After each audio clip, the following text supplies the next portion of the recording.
Mimi naitwa Chonya Elisha, mwenyekiti wa baraza la vijana wa Chadema mkoa wa Mbeya. Leo tarehe 23 Julai 2026 tulikuwepo mahakamani. Kesi iliyofunguliwa kwa ajili ya vijana wanne: Noah Mwalwange, Gwamaka Mboka, Rogers Mpwani pamoja na Agustino Wasinyo. Kesi iliyofunguliwa kwa ajili ya wafikishwe mahakamani.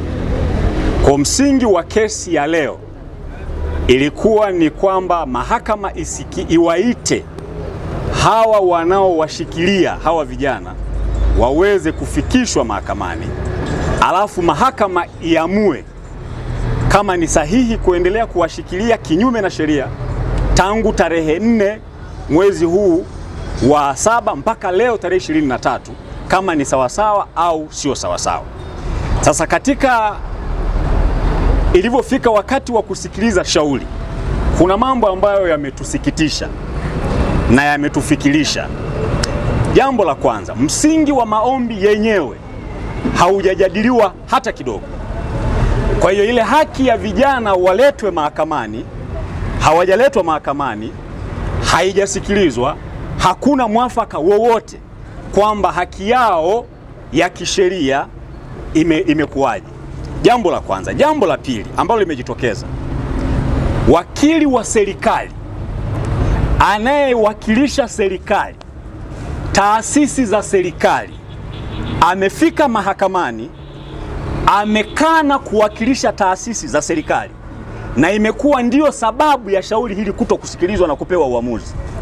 Yeye amefika mahakamani, amemwakilisha mwendesha mashtaka peke yake, halafu amekana kumwakilisha IGP, ambaye IGP ni taasisi, ni mtendaji wa serikali, na mara zote kukiwa kuna mambo ya kisheria mahakamani huwakilishwa na mwanasheria wa serikali, kwa makusudi ili vijana haki yao ya kukaa nje au uraiani ikosekane, nia yao ya kuendelea kuwashikilia iendelee.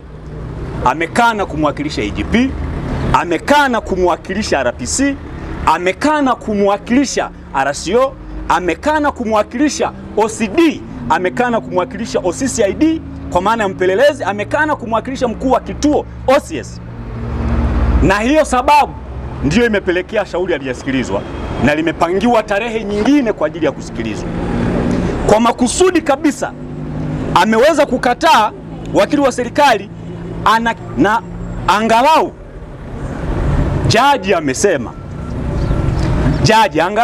amesema wakili wa serikali amefanya makusudi kukwepa wajibu wake wa kuwakilisha taasisi za serikali, na amesema kama leo hajawakilisha halafu kesho akaja akawakilisha, utetezi wake wa leo utakuwaje? Jaji amesema haki za hawa vijana zimekanyagwa na zinaendelea kukanyagwa. Jaji akasema anahitaji userious kuchukulia maanani mahitaji ya hawa vijana. Sasa na sisi tunasikitika kwamba haki za hawa vijana, haki za hawa watoto, maumivu wanaosababishiwa wazazi wao, ndugu zao, sisi marafiki zao, mpaka kuna muda tunakaa tunafikiria kuna baadhi ya kazi ni za laana, ingawaje kazi yoyote inaweza kuwa ya laana. Inaweza kuwa mwalimu kwa ajili ya kufundisha watoto, kazi ya walimu ukaitenda kwa kudhulumu haki ya huyo mtoto, inaweza kugeuka kuwa kazi ya laana. Naweza kuwa daktari, naweza kuwa nesi, tumika kutibu watu, lakini kazi hiyo inaweza ikatumika kuondoa maisha ya watu kwa uzembe, kwa makusudi, ikageuka kuwa kazi ya laana. Kazi ya jeshi la polisi, kwa haya matendo wanayotendewa vijana wetu, kwa mwenendo wa matukio yanayoendelea kwenye nchi yetu, tunaanza kuona kutafsiri ni kazi ya laana, kwa sababu kwa uonevu kabisa vijana hao wameshikiliwa. Sasa ni siku 20 tangu wameshikiliwa, hakuna wamefikishwa popote, hawajafikishwa mahakamani, wanakaa mahabusu zaidi ya masaa waliofaa wakae kituo cha polisi au mahabusu bila utaratibu wa kisheria. Sasa sisi tunatoa wito, tumedai mara zote jeshi la polisi wawafikishe mahakamani, tukifungua kesi kuwasaidia wafikishe mahakamani. Wamekwepa wajibu wa kuwaleta mahakamani. Mahakama ijitenge kwa kulinda sana haki za hawa vijana.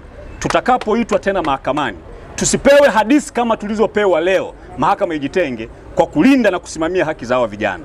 Wale ambao hawatatimiza wajibu wao kama ambavyo hawajatimiza wajibu wao mpaka leo, jeshi la polisi wote kwa nafasi zao, mahakama iwe na neno la kusema, kuwe na hatua za kuchukuliwa ili haki za watu ziwe zinalindwa. Na kwa maana hiyo sisi tunaendelea kuwa watu watiifu, wafuasi wa sheria.